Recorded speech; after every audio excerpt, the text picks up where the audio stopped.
Welcome. Thank you everyone for joining. We're really excited to be launching this new publication, Investing in Critical Systems, supported by RELX and Laudes Foundation as well. So we're really thankful for their support in producing this report. And throughout this session, what we'll do is follow a little bit of the structure of the publication and allow for a bit of time at the end with a finance roundtable to talk about some of the investment challenges or opportunities into these types of landscapes and these types of biomes. So maybe to kickstart, I'll hand over to Paul Chatterton, the lead and founder of the Landscape Finance Lab, to give us a bit of a background on why this publication, why critical systems. Thanks, Disha. Hello, everyone. I've got a bit of a scratchy throat, so forgive me if I'm coughing, but great to have you here. This is a really important report for us. It's and many of you have been involved in putting it together. It's been in gestation for nearly 2 years, and we're using it to look at the question of how best to invest in nature. Where do you get most bang for your buck? How do you do that investment? How do you get the best results? So just drawing back, we've got a massive set of environmental, climate, water, food production challenges, increasingly governance challenges across the planet, and none of these can be solved individually. The landscape approach gives you a way to create solutions that can address a number of these together. But we asked ourselves, where do you focus that effort? And where's the money to pay for those landscape efforts? The World Economic Forum has estimated that the 4 top business risks in the coming decade will all be nature-related. They're extreme weather events, ecosystem collapse, changes to Earth systems, and natural resource shortages. So for supply chains, for the economy, for finance, nature is critical. But the current approaches that we have are too fragmented. Nature investment tends to go into projects that are fairly small scale, that don't really work at the scale that addresses the problems that we're facing. And more importantly, nature investment is a tiny amount of the total global investment, and most of it is destructive. So we have, according to the United Nations Development Program, $208 billion being spent per annum, US dollars being spent per annum on nature finance. Much of that from the public purse, but increasingly from the private purse. But that's balanced by a massive amount still of investment that's destroying nature, that's negative for nature. $6.5 trillion of investment, much of that coming from the private sector. 30 times more nature negative investment than nature positive. The good news is that that's shifting. There's a whole lot of divestment from some of the more destructive investments such as fossil fuels. Some of the big public funds like the Norwegian pension fund have added climate and nature filters onto their investment strategies. So that's removing investments of those into fossil fuels and nature destroying activities, and things like the Task Force for Nature-Related Disclosure are providing companies with a pathway to remove nature risk and eventually to become nature positive. So that's going to shift more out of that blue area at the bottom of this diagram and more up into the green area. How do we use that money? How do we use the very limited money we have at the moment? Where can we use it most effectively? And that's what this report is about. Investing in critical systems is our attempt to start answering that. We know it's just a preliminary investigation, but what we're proposing is a 3-step way of looking at investing in nature. One is choosing the types of nature that you invest in, and particularly the biomes. And we're very privileged to have been able to work with Nigel Dudley, who is part of the World Commission on Protected Areas. Equilibrium research is many of the world's most important conservation publications, and he'll explain why we've chosen these particular biomes as a focus. Together, they add up to about 10% of the world's land area, the first three.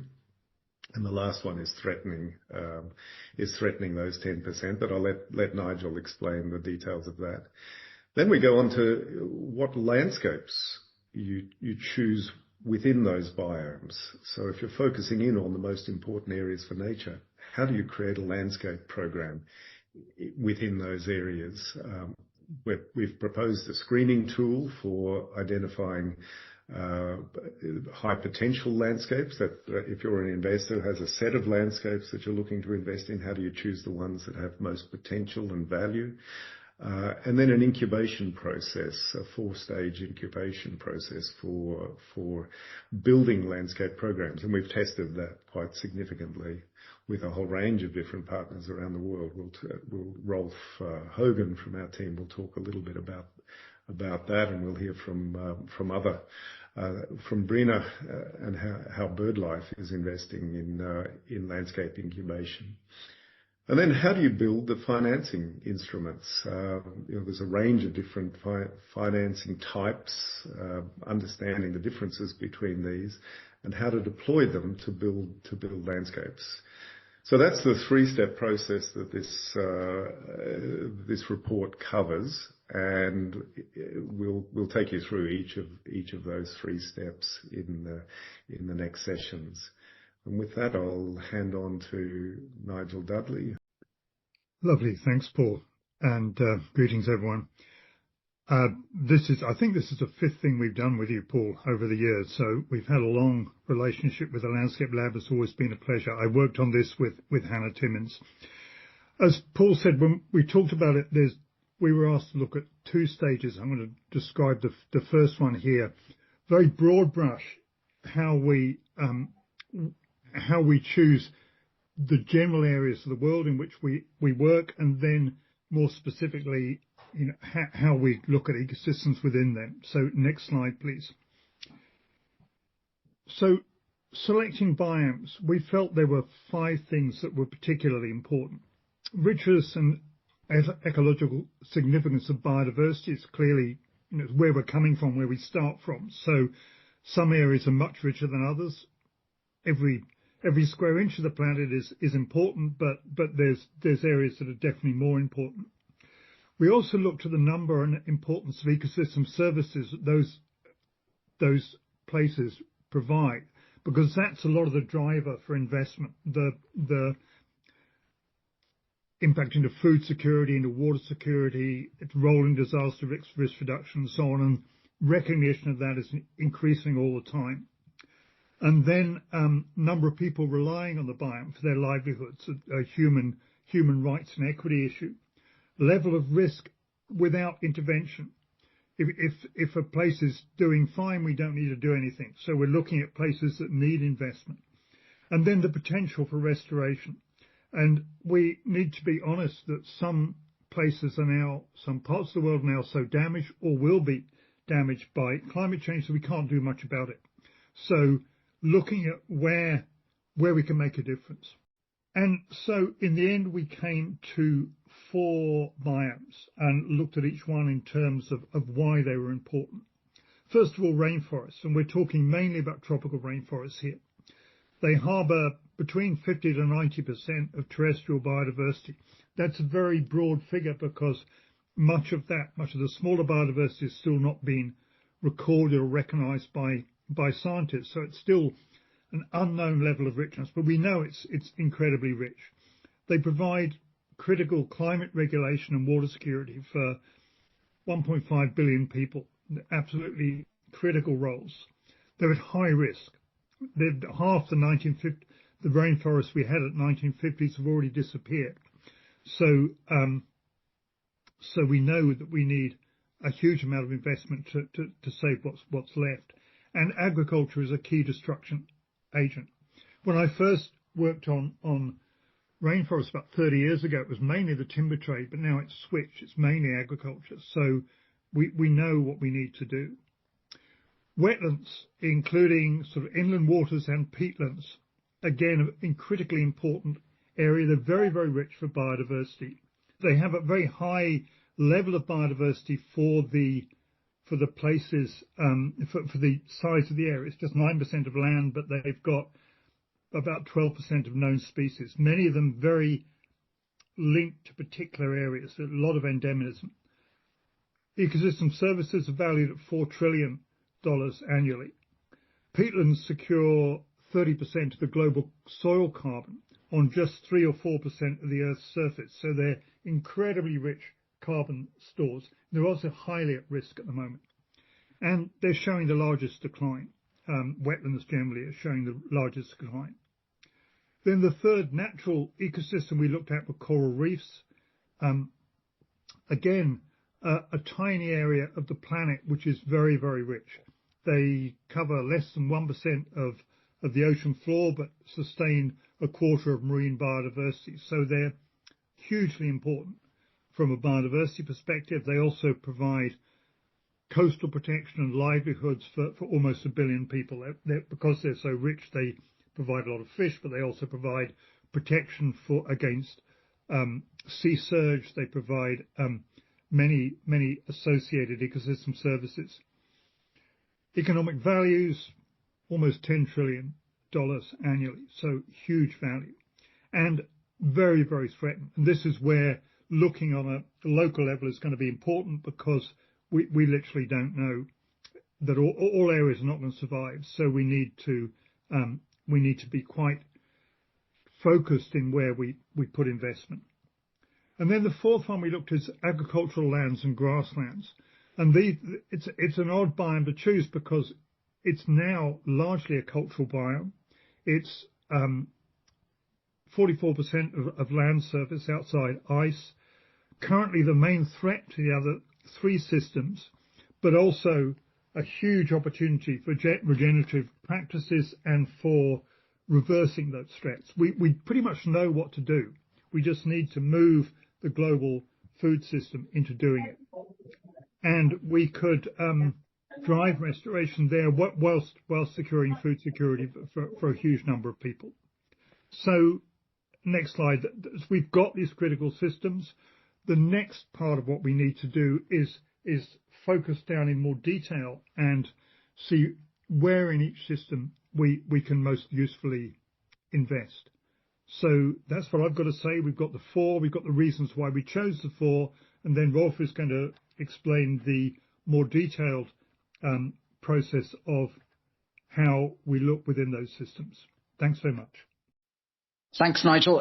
So my name is Rolf Hogan. I'm Landscape Lead at the Landscape Finance Lab. So I'm just going to go through some critical questions when you're looking at choosing a landscape to invest in. So we've divided these, there's more details on this in the publication, but we've divided these into three areas. So landscape values, which is mostly around natural values, landscape process, which is around stakeholders and governance, and planning, I guess, and then the landscape context, which is around your policy enabling environment and also your investability and business opportunities in the landscape.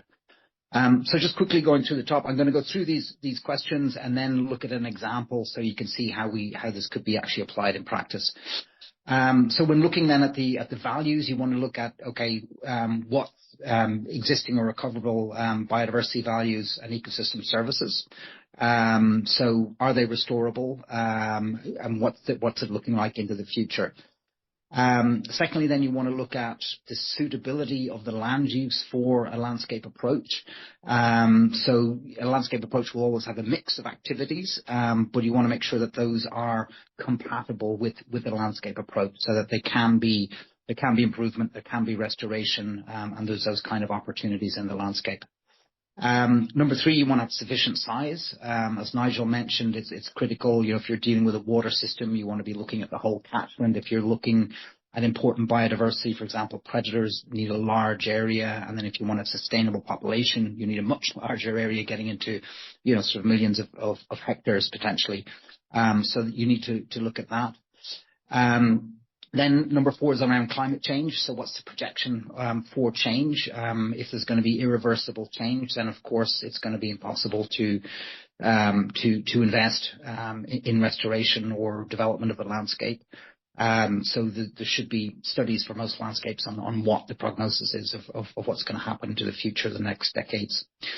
In terms of processes, then really this is around the stakeholders. So are the local actors supportive, especially leaders in political leaders, but also leaders of local communities, civil society. And ideally, you'd like those to be organised into a landscape partnership already, or in the process of forming one. I think that's a very important or key element. Those stakeholders then need to understand what the problems are and how they can be addressed, and looking at basically potential solutions. And then ideally developing a collective vision of how they're going to go about addressing those problems. And ideally that vision then will look into areas of potential investment for private sector. And then finally the context, then supportive policy, very important. No two landscapes are the same. I think no policy environments could maybe be considered 100% supportive, but there can be instances or landscapes where there are some policies that just make it prohibitive to actually engage properly in the landscape. Then we want to look at make sure that there's actual business opportunities and entrepreneurs are willing to take those up, and those opportunities are in line with the vision, so they're going to contribute to protection, conservation, sustainable use of the landscape in the long term. And then finally that there's actually potential for investment, and that will be obviously a return on those investments related to those business opportunities. So I was going to jump into a quick example of how we can apply this. We're looking at a specific landscape. So the example is the Flow Country Green Finance Initiative. So that's up in the northeast of Scotland. So the Flow Country is a very interesting example. It's a large area of peatland, of blanket bogs. That's bog that basically like a blanket covers the landscape. This is a globally significant area. It was recently recognized by the World Heritage Convention, so it's now on the World Heritage list as a globally significant area of peatland, both in terms of its size, its biodiversity, and its potential for mitigating climate change. So in terms of ecosystem services, carbon is huge. So by restoring this area, there's a potential for reducing greenhouse gas emissions by 400 million tons of CO2 equivalent. That is equivalent to twice the amount of emission reduction potential from UK forests. So it's a really significant amount of carbon reduction that could be achieved in the area. The area is also important for water, for ensuring clean water goes into local rivers, where fishing, recreational fishing is very important. And also it's an important area for recreation and tourism. The number 2 there, the suitability of the landscape, it's divided into mostly crofts, which are, let's say, smallholder farms in the UK context, usually rented, usually part-time farmers. Then there are larger farms, and then estates. The crofts and farms and also the estates are focused on grazing mostly, but also in the estates there's some game management, for example, for deer shooting, and also fisheries. It's important, salmon fishing area. There's also some woodland, not always in the right place, which is one of the things that need to be tackled in the landscape. And there's conservation areas. So combine these areas, there's potential for restoration to happen, given these types of land management. The size of the area is 400,000 hectares. It's not 1 million, but it is certainly of a size that's adequate for the species that are in the area. I suppose a lot of water birds, migratory birds, are using the area, but there's also some other endangered species there. not projected to change irreversibly. So it's likely that going forward that there will be drying of the peatland. But if there is restoration and re-wetting of the peatland areas, that will make it more adaptable and stable for going into the future. So it's not projected to change in a way that will make the restoration redundant. In terms of the processes, so number 5, there's strong support from local actors. So there's a coalition, the Flow Country Partnership, that's come together. That includes Nature Scot, so that's the government agency for nature protection. But it's also got NGOs, it's also got other government departments that are looking at rural development. And critically, then it's got a lot of local community engagement and representatives in that partnership. And they've already set up a SCIO, which is a Scottish charitable organisation, and then a daughter organisation that's a for-profit entity that's going to support or develop carbon projects.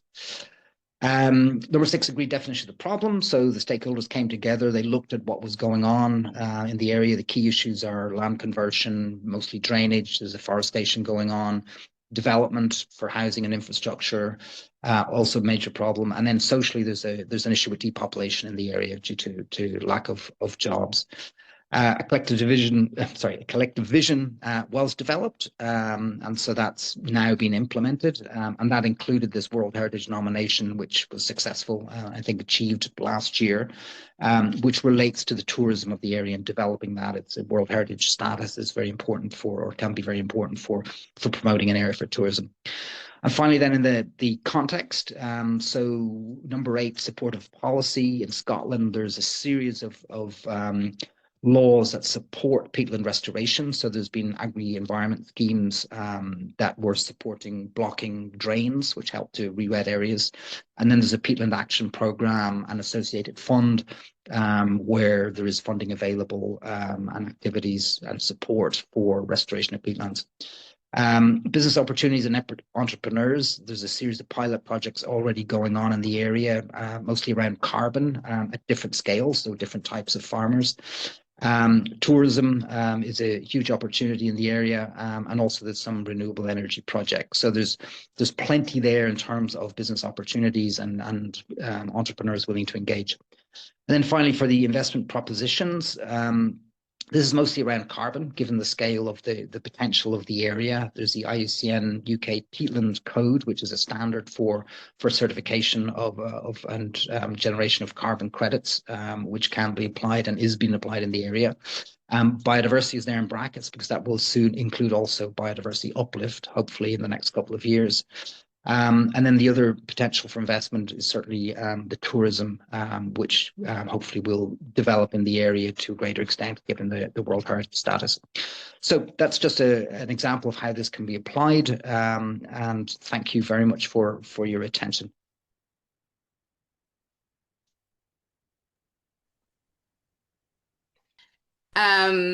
Great. So as I said, we're in Cambodia, we're in the Lone Fat Wildlife Sanctuary.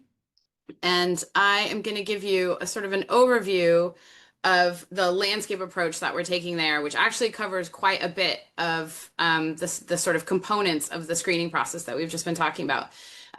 So BirdLife, as some of you may know, is a global partnership. We all of our sort of work in countries is done by our independent national partners. And we support them to deliver their strategies and to coordinate and provide science and technical support and financial support across the partnership. The forest program in particular is a very site-based program. So we do in landscapes in tropical forests. And so this landscape is in the eastern plains of Cambodia.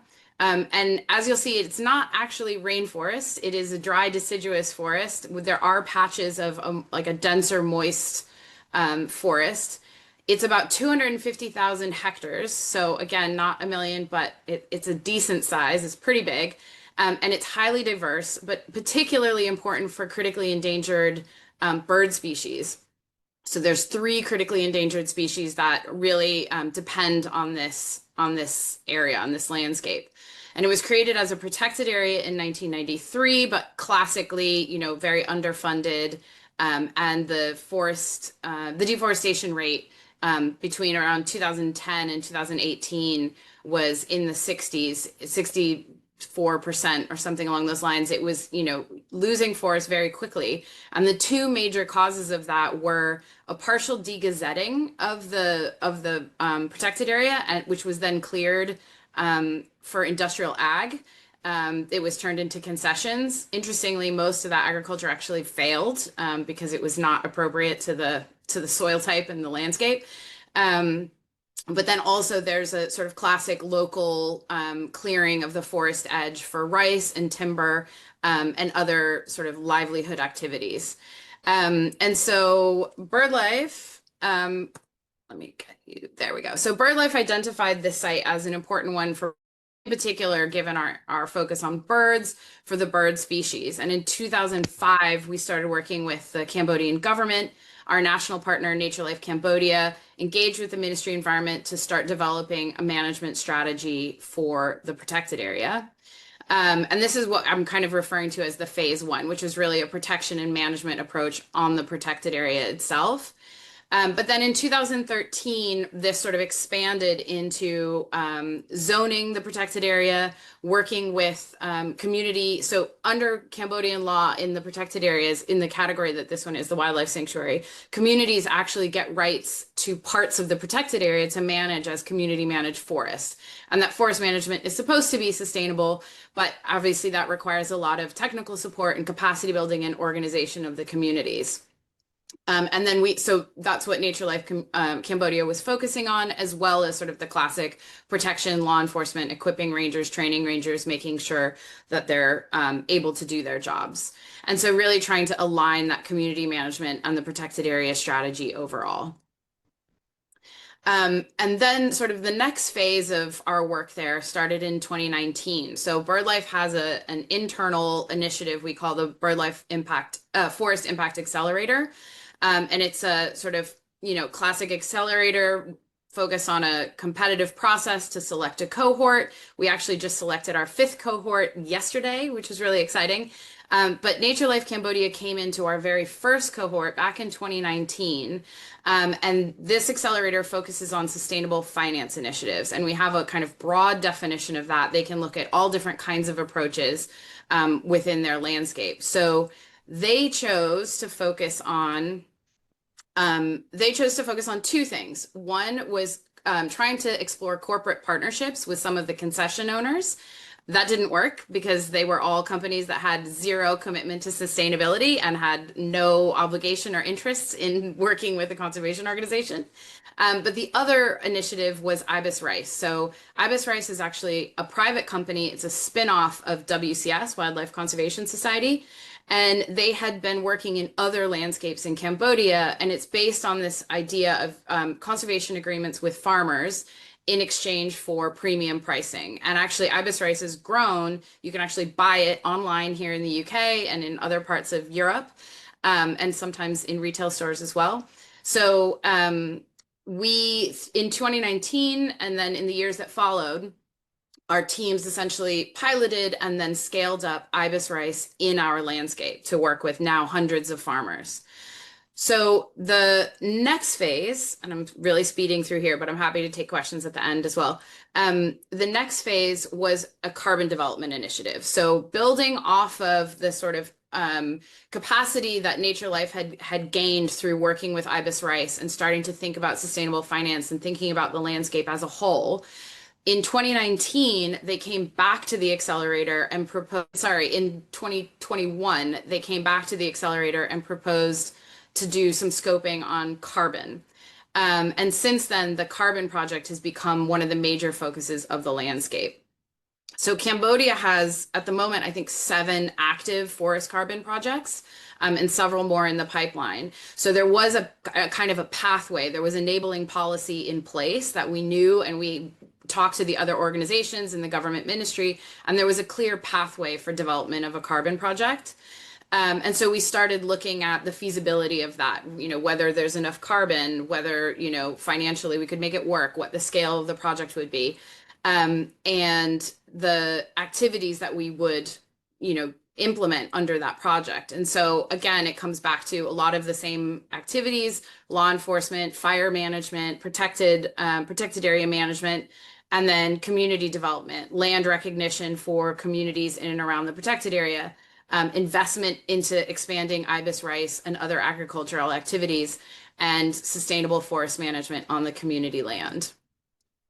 So where we are now, I just want to give a little shout out to two other really important partners. So in this landscape, we now have the government, of course, and the communities, Nature Life Cambodia, BirdLife International, and then our two other partners, particularly in the RED project, are Earthshot Labs, which is our technical partner who does all the carbon calculation and the technical work, and helps advise on sort of PDD and the standards and all of that part of it. And then Hummingbirds, which is a French NBS investor, essentially. And they invested initially $2.9 million US in this project a couple of years ago. And we are actually, my team is actually in a meeting right now negotiating the next investment for another 1.4 million in this project. And both of those teams have been excellent partners, very flexible, understanding of the landscape, really getting to know the project and helping us overcome lots of hurdles and delays over the years. So it is since 2020, 2021, we've been developing this project. We've done the feasibility. We've now validated the project as of last year and registered the project. And we expect to issue our first credits to verify an issue in 2026, towards the end of 2026. And this project will be verified under the VM48, which is the new RED standard under Vera, and CCB as well, to represent the sort of community and biodiversity element, which is obviously really important for us as an organization. And these credits will go on sale at the end of 2026. And so on screen we have just like a few of the highlights of what this project will achieve in terms of emissions avoidance and investment in the local community. I think one that I'd really like to point out is that under the RED project alone, we're estimating about $43 million being invested in the local economy. And that's in terms of direct investment in community initiatives, agriculture, jobs, things like that, over the course of the project. So that's where I'm going to end it. I'm just going to leave you here with a picture of really cute baby cranes. Yeah, so I think one of the sort of things I wanted to highlight as well is that while the carbon project is the bulk of the work and the investment and where the money is flowing through, at the end of the day, that money is actually going to flow through the carbon project into the agriculture and the other initiatives on the ground and the sustainable forest management. And so it's actually kind of enabling all of those other pieces, which could also be standalone and could receive investment separately, but it's kind of useful to run through this RED project. So I will leave it there. Thank you very much. And I think I'm handing over to Paul now. Thanks, guys. Brilliant. Thanks, Brynna. Great to hear that that project is working so well. I've been out into that landscape, and it's really spectacular. I think it's the largest area of intact forest left in mainland, certainly in Southeast Asia, mainland Southeast Asia, but probably mainland Asia generally. Great to see how it's all linking up.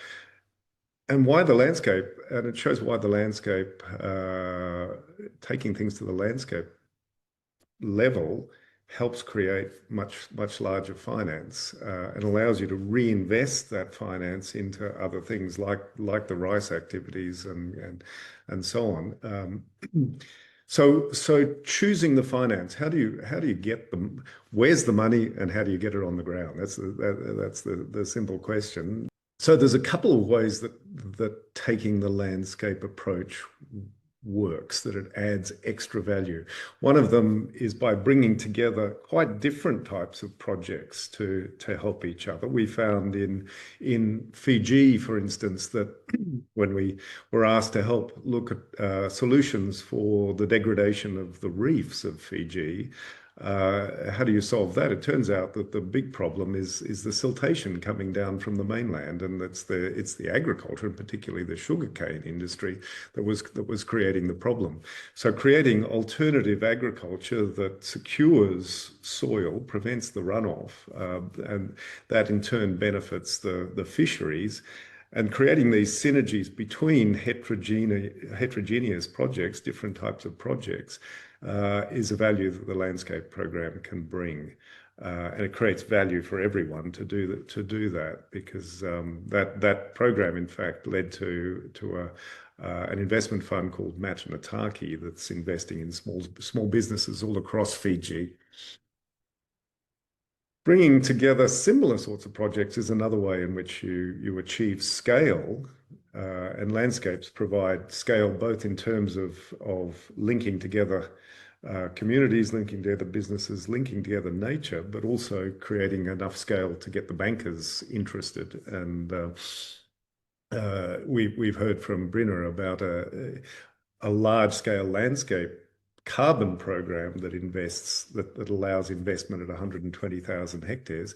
It's exactly the same principle we applied in the Scottish program, where a set of disconnected individual carbon projects that were using different baselines, that were restoring small areas, not really connected up. We shifted that to a large singular program where everyone was cooperating, could access larger money, could achieve quicker results, could establish a common baseline, so it's much more reliable for investors, and get much larger scale of investment in.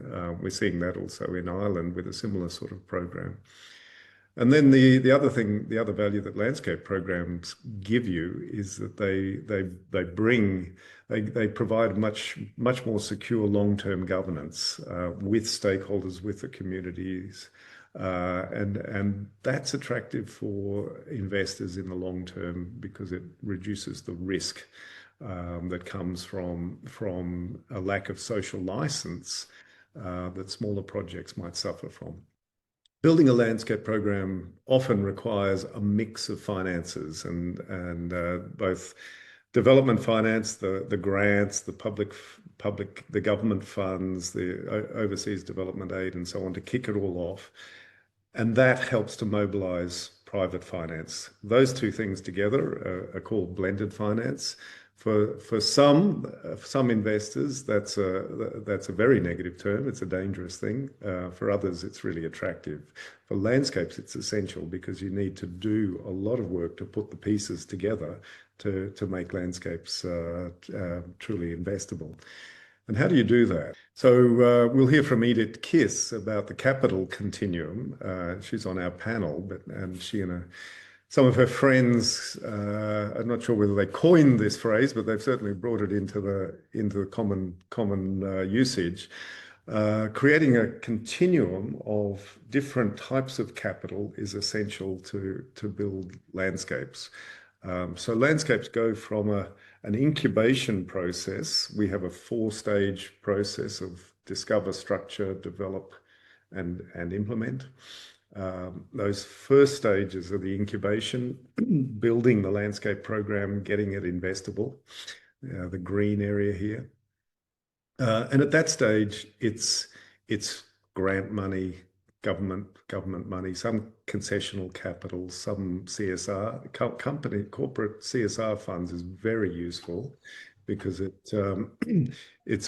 tends to be grant money, but it also brings commercial capital with it later on down the line. So that's in the incubation phase. As you implement, you find that you need commercial capital to invest in the first sets of projects, show that a program is workable, and over time that matures. You have a fully operating commercial fund that can attract full commercial investment. And you've got to prove that this is risk-free. That's not the case at the beginning of a program. That's why you need the grant money to invest in it. But investors will come in as it's clear that there's results coming out of the program, that it has some impact, that there are potential for returns in commercial value, and also that the risk of getting that return is lowering, and that you're guaranteed to get your money back. So that's the capital continuum. And we looked at this in another way. For each of those stages, there are these investors, and each of them, is perhaps more useful at different stages. Philanthropic money for the early programs, although the people who manage the philanthropic funds tend to be looking to invest in commercial operations. So they may come in the later stages, but the actual grant funding is very useful for helping develop investment funds, landscape funds, sorry. And as you go along, corporate investors, impact investors become more useful in the early implementation phase, and that creates the framework for institutional finance, commercial finance, asset managers, and so on. And very much we're seeing that capital continuum play out in a number of the different investment vehicles that we've been involved in. These are a couple of them. In Ireland, we've helped to develop, just this year, Peatland Finance Ireland was launched, and the Peatland Standard, which is the first carbon, biodiversity and water payment scheme for nature restoration in the world. And that's already getting investors, particularly from the tech sector. We're signing multi-million-dollar contracts just in the last couple of months for that. In Scotland, we've heard from Rolf about Scotland and the Flow Country Green Finance initiative. In Australia, Investor is a river forest restoration program that's launched now and is getting investment. And in Fiji, Matanataki is that reef protection program and small business investment fund that is starting to have real impact on the reefs of Fiji, the very important reefs of Fiji. So that's the choosing the finance side of the report. And I think that brings it together, choosing the biomes, choosing the landscapes, and choosing the finance. I'll hand over to Matt now, and we're going to talk to a few investors, people in the investment world, about how this all works from their perspective. Thank you, Paul, and hi everyone. It's nice to be here. I'm Matt Robinson. I joined the lab quite recently as a senior finance advisor, and I have a background in impact investing and development finance in the UK and emerging markets. And so I'm really delighted to have three really expert investors and investment advisors on the panel. Edith Kiss from Capital Continuum, who advises, I think, both projects and investors on nature-based solutions. Stephen Hart from the European Investment Bank, who, which is one of the biggest public development banks in the world, invests across the EU and into emerging markets, including in nature-based solutions. And Angelica Dillon from Mercer, one of the world's biggest investment advisory firms and asset managers. So couldn't have a better panel to give some perspectives as to how we get this capital that's needed to maintain and restore landscapes. Because every project and every biome and every landscape we've talked about today, it needs capital. It needs capital to develop the regenerative agriculture or the tourism services, and it often needs capital to pay for the restoration before the payments for the ecosystem services can come on stream, which can be many years and has a degree of risk attached to them.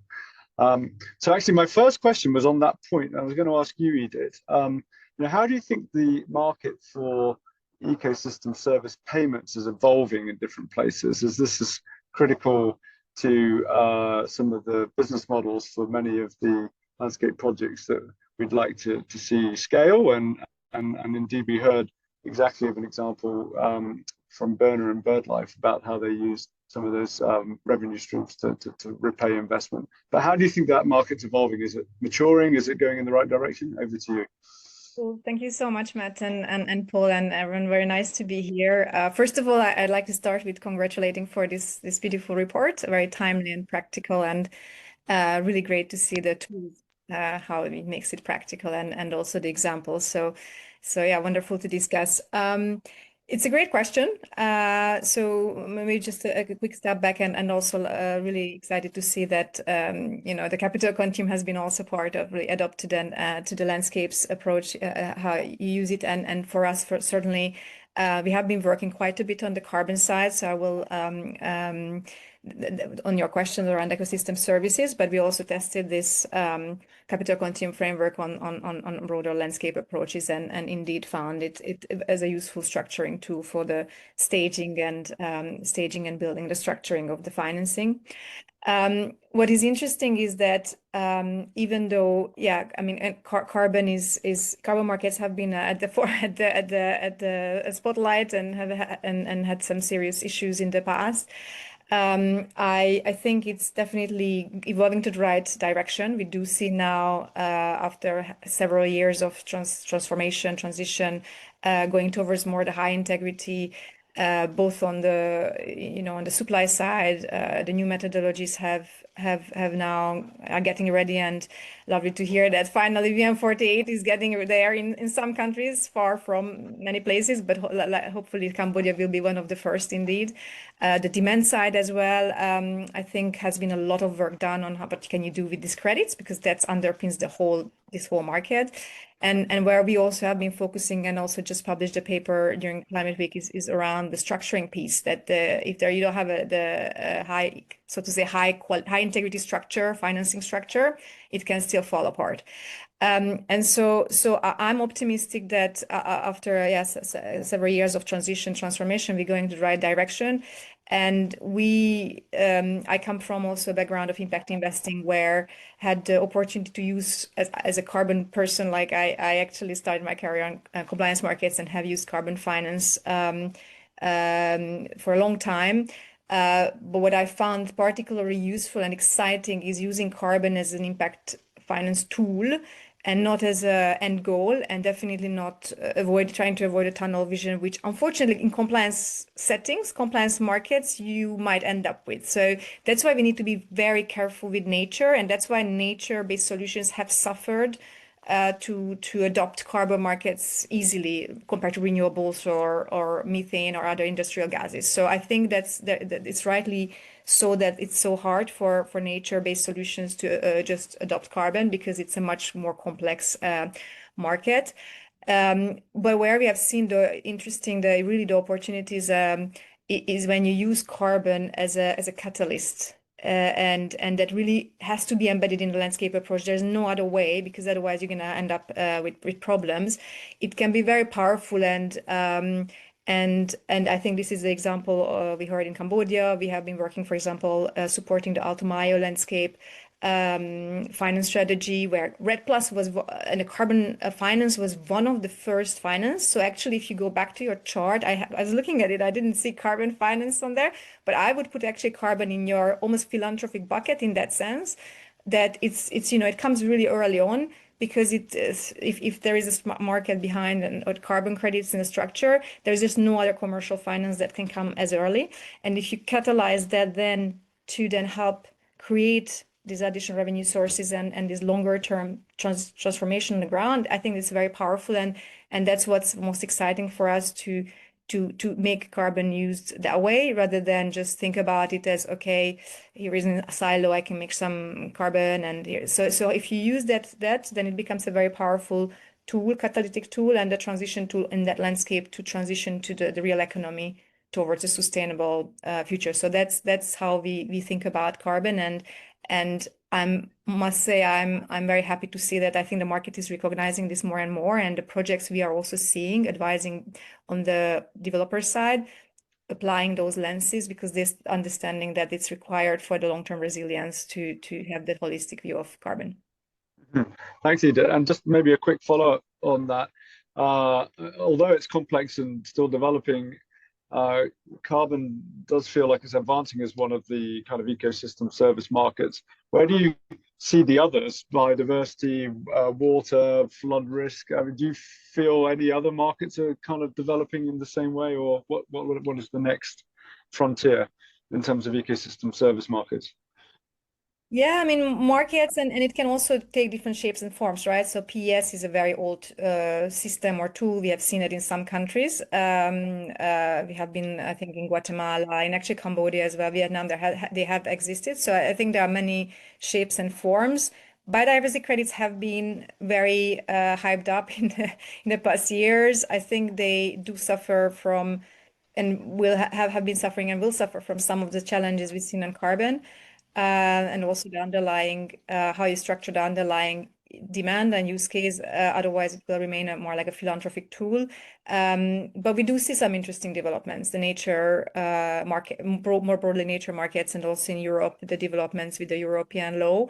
I think, again, all of these will have to either embed into domestic compliance markets, which we have seen in some countries like Colombia. There's some really interesting water schemes in Peru, right? So it has to embed, and the regulation and local policies are critical, which is also, by the way, for true landscape approaches, when you talk about the truly a little bit top-down governance, you can't avoid having that. So I'm optimistic that we'll have more and more success stories on that. It's hard to see how we could get to the scale and potential what we have seen with carbon, given that it's, so to say, a global commodity, in the sense that the atmosphere sees the same thing with carbon, with biodiversity, with water, with all that. It's not true. You have so many local impacts that I think the local context and local regulation will play a very important role. Thank you. Yeah, that sounds like reason to be encouraged, but very jurisdiction by jurisdiction with some of those other markets rather than global. Thank you. I'm going to actually move on to Stephen now. So, Stephen, Mike, you work for the European Investment Bank. You've, I think, been an early investor in biodiversity and nature. What do you think the role of development banks and development finance in general is in financing landscapes and natural capital, and maybe what point and what stage of maturity can development banks come in? Because I think, you know, it's difficult for them to be at the very early stages. But what's your reflections on that? That's a big question. Maybe it's easier then to reflect what's going on, perhaps. Because you say that what sets a development bank apart from, say, a commercial bank, bearing in mind that we are, I would say, to 80% probably very, very similar. We're still trying to get our money back. The main difference is that we are somewhat released from pursuing dividends in the short term. So that gives us a policy steer, but it also gives us, you might say, a freedom in where we go. But fundamentally, you know, we're still in the business of repayable finance and banking. And the evolution, you might say, that we've taken at EIB, you know, from, say, the instrument that we managed, which was the natural capital financing facility, is that we've, after focusing a lot on the financing, we are now focusing very much on the funding side and the revenues, and really how can we intervene at that level as a precondition, really, to start talking about financing. However, what we do see is that there are an emerging number of financing institutions who are, say, organically, say, moving into this space. For example, you have some banks in especially Europe that have an agricultural focus and who are dealing with the sector, who are not just facing, you might say sustainability requirements, but they are financing, or say they're facing a whole range of issues. They have real problems on their land. They have real problems of succession. There's so many other issues that make that landscape very pressing, and it means the finance institutions, commercial banks, but also promotional banks, have to find solutions now rather than wait. And so we see quite a few regional promotional banks who are stepping into this space and trying to find new financing solutions for agriculture, for example. In general, I mean, our role as a development bank is often to be say a cornerstone investor in say financing vehicles. And so what we often do is we're often one of the first investors that are asked to step into funds, equity funds, debt funds, and we take the heavy lifting in terms of the due diligence and say setting the contractual requirements around the governance structures and everything, and then that is a signal to other investors because they know that EIB is very, very difficult. And if they manage to get through the EIB, eye of the needle, then that gives some kind of signal to the market. And in fact, that is probably our main role as investors, is that we provide that signal. So. Thanks, Stephen. And just one follow-up question on that. So your role is to, I mean, you have an advocacy role about the funding side and the revenue side. That's very interesting. We might come back to that. But in terms of financing, you're looking for basically intermediaries, debt funds and equity funds, and maybe, I presume, dedicated directed funding facilities with banks. And how many of these are you seeing at the moment that explicitly focus on natural capital as opposed to broader climate transition? Are the intermediaries emerging that specialize on this and at the scale that you need to invest in them? I can't give you a number. What I can give you is a sense that, say, in the last 2-3 years, there's been an organic growth, you might say, of the kind of intermediaries, both, say, operating on semi-market principles, but also non-market principles that, how should I say, can provide an entry point for curious investors. I think that's very interesting. So most of these funds tend to have a motley crew in terms of investors, ranging from large corporates to curious rich people to asset managers who are curious and just want to have a stake in there, to learn. So, but I think that there is an increase. I won't put a number on it, but I mean, both in terms of, say, funds, but also banks. But then I would also say there's this emerging picture of the more, say, vehicles to deploy funding rather than say commercial strategies per se, but vehicles that have a syndication, you might say, of different sources of funding, looking for, say, high impact orientation. And it's a message that we're taking to the European Commission, in fact, is that it's a space that's really worth supporting. These, say, call them aggregators. So entities that aggregate multiple funding streams, but also aggregate multiple schemes to connect these two. And there are a number of settings that you can apply that to. But I can maybe explain that a bit more later. Thank you. That's very interesting. Sounds like exactly what we need for the scale. Let me go on to Angelika Dillon from Mercer. Obviously, the deepest pools of capital in the world are those held by institutional investors, largely holding all of our long-term savings and retirement funds. And these sorts of investors, quite rightly, have to invest those with fiduciary responsibilities, and they're safeguarding our retirement. How close, therefore, do their needs overlap with the sorts of economics and projects and investment opportunities that we're seeing out of nature and nature-based solutions at the moment? Is the overlap beginning to happen, or are we still in an earlier stage of the market before the deepest pocketed investors can start to look at it? So I hope that question made sense, but we're trying to just sort of move nature-based solutions into the parts of the capital market that have the deepest pockets.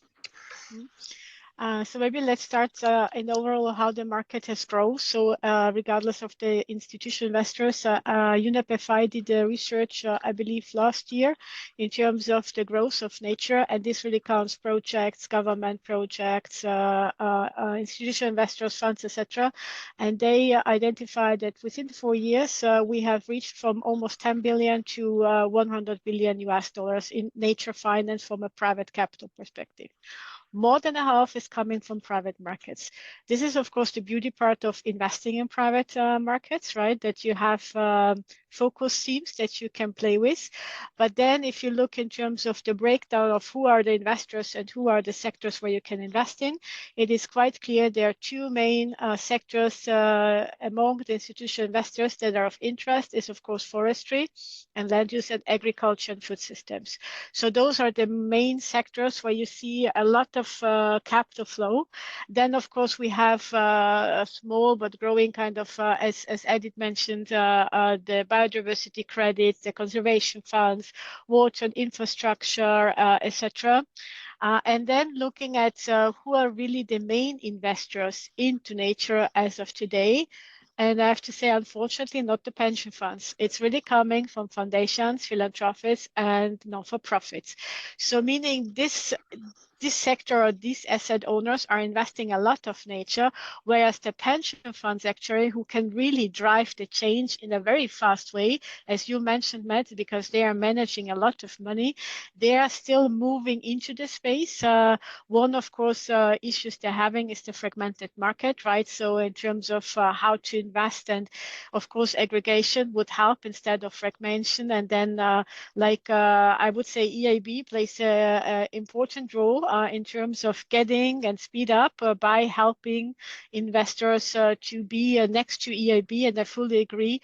Once people know EIB is invested, they exactly know that the due diligence was super long, super intensive. So this is kind of will help. But we don't see yet the shift from really, I would say, the big part of the capital market moving into nature. At the same time, the discussion is really increasing since 3 years. So every conference, every pension fund, even insurance companies are starting to discuss how to implement nature, but we are not yet there.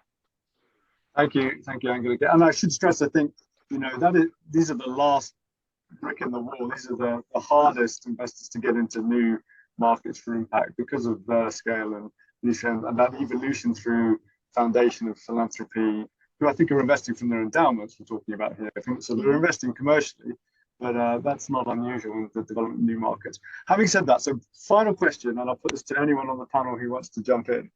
So how do we speed this up? So we've heard a few ideas, even in this panel, fragmentation, trying to improve the quality of the ecosystem markets and aggregate those. But of course, the report itself talks a lot about blended finance, and that is a tool.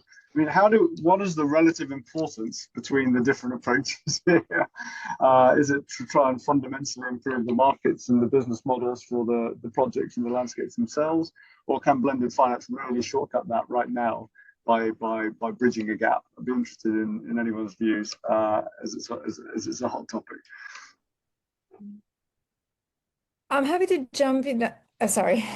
Everyone's going to have a quick have a quick go. I'll start with I couldn't find a hand, but there you go. Go ahead. Edith and Stephen, but just keep it short because so we all have time. Yes, exactly. So I actually not necessarily answering that, but I think just following on Angelica's point on I think what we're seeing and where we see the most exciting developments the past few years as well is how the market is maturing, and just on the carbon side, which is again one pillar and can be a foundational pillar of these landscapes, towards the fixed income products. And there has been really a flurry of innovation happening, and this is all to do with de-risking. Obviously, we need the forward offtake, so the revenue streams to be monetizable.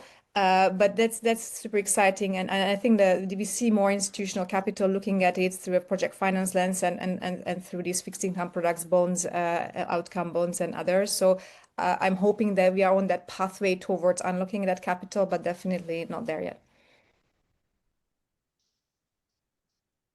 Stephen?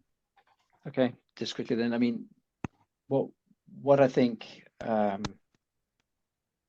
we need to be better at is using, say, the subsidies and grants in a much more catalytic way. And very often, I mean, just to give you just a number, the region of Castilla-La Mancha in Spain, typical kind of abandoned area, sparsely populated, lots of fire risk. For a mere 25 euros per hectare, it is estimated on average, you could make forest management viable. So what it means, a small amount on top of, say, the actual business revenues can flip it into a viable manageable state, which then triggers, again, a multiple in terms of ecosystem services. So a little catalytic subsidy, OPEX, suddenly triggers management, other capital, triggers a multiplier on ecosystem services. I think the other thing is that the demand and the need has to be there, right? And I think all the while you see challenges around, say, nature restoration. People are moving away from some of these policies in terms of reporting or whatever. At the same time, we're experiencing massive forest fires, massive flooding, and this is reaching the highest levels of government now. So to be prepared to come with solution into those scenarios, I think is a way of doing it. And I think maybe just to finish, blended finance is really a good way in order to speed this process up, because it gives kind of the security to manage risk in a better way so that we can add pension funds into the investment. And if you look, pension funds, all of them have private markets on their agenda, right? Given the environment we're facing. So the job we need to do is to make them aware that nature is not just in terms of, to sell carbon credits at the end of the day or to do something good. It's also the economic risk we are facing as a society if we don't tackle nature. So it's not only about one niche segment we are talking about, because if this is not going well, that it will have an impact on the entire portfolio construction, right? It's not only the part of private markets, it's the entire, the equity, the fixed income, etc. So I think, and even thinking on the long-term liabilities you have as an investor, right? And the portfolio diversification, I feel they are interesting opportunities. But of course, our biggest, I would say, need is really to get the big investors like pension funds, insurance companies into this field of investment, joined by people who have already experience in investing, like, as you said, right, foundations, family offices, even philanthropists, EIB. So all the people who have already a lot of experience and learn from each other what to consider when you're running a due diligence, so that we can really push a little bit the nature space in the next couple of years. Great. Thank you. And actually, that was a great broad view of what the role of different things is, without going too deep into blended finance, which is a first, I think, when I ask a question about blended finance. I think, sadly, we've run out of time. I think there are some reasons to be quite positive from that conversation there. We've heard some optimism around the development for ecosystem services, particularly carbon. We've heard some optimism around kind of aggregation devices, both on the market side and on investment side. And then we've heard about kind of an increase in the type of investors and asset managers that are coming to the market, and finally that although they're not there yet, pension funds and insurers are beginning to look at this in a way they weren't 2 or 3 years ago. Let's take some optimism, and thanks very much to the panelists, Edith, Angelica, and Stephen. And I think I'm handing over to, who am I handing over to? Is it Paul?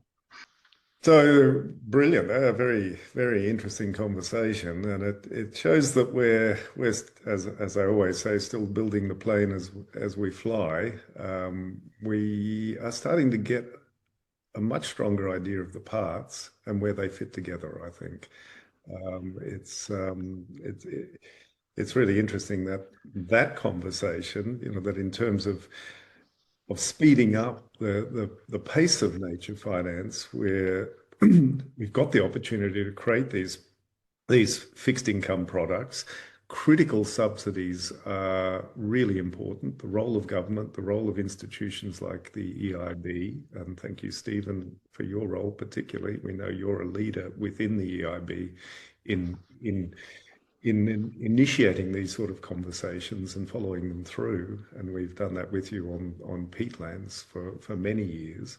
But pulling those pieces together is the challenge, and that's why we wrote this report. It was a very tough report to write, and I want to thank all of the team that's been part of this. There's been a lot of heartache and argument, back and forth, discussion on definitions, and that's because this is a very new world. It's a really difficult thing to put together. We're aiming to make it work at the very lowest level for individual communities and work for entire economic systems.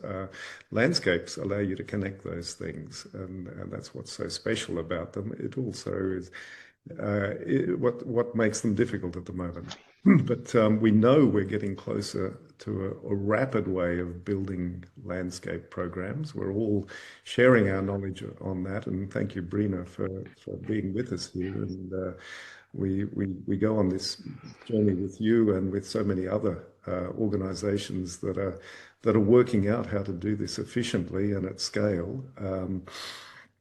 We're absolutely convinced with Nigel that it's these three critical systems, these three biomes: rainforests, reefs, and peatlands, and wetlands more generally, that are where we should focus.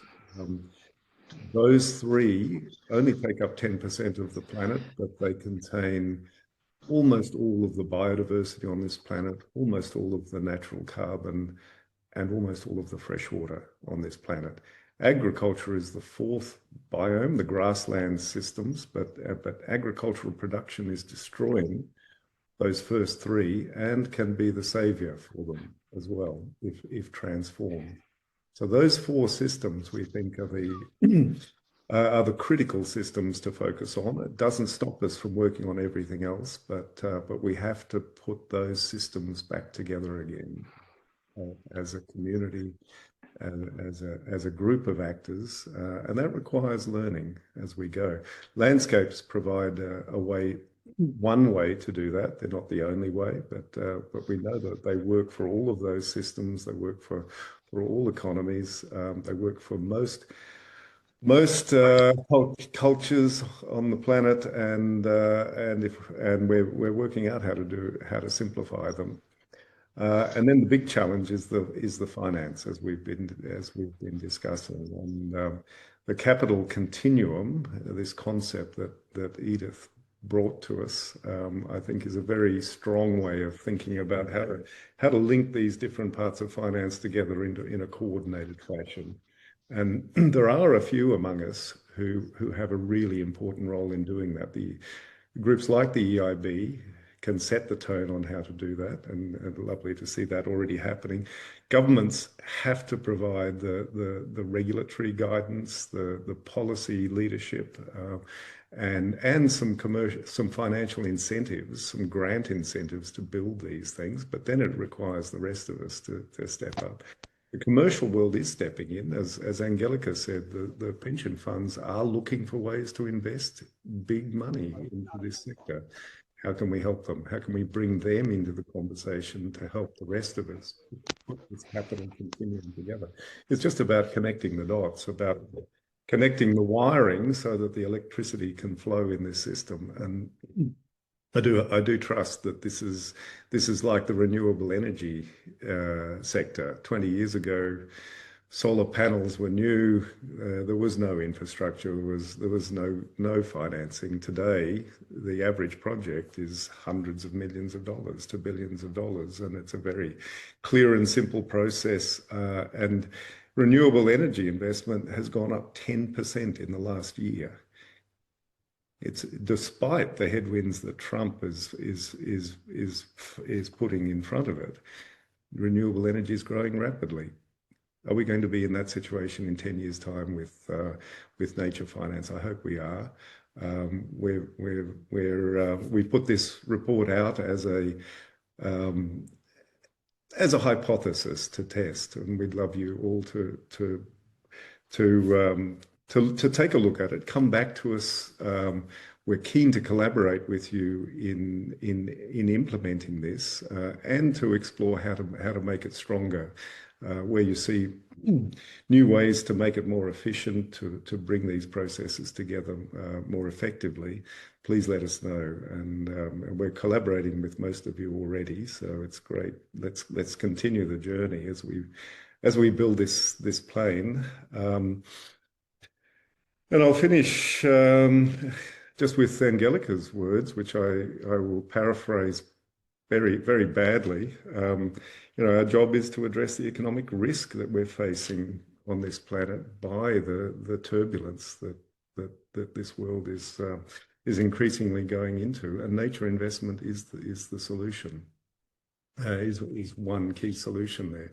I think I completely messed up what you said, Angelica, but something like that. So thank you everyone for your attention, and we really appreciate the effort.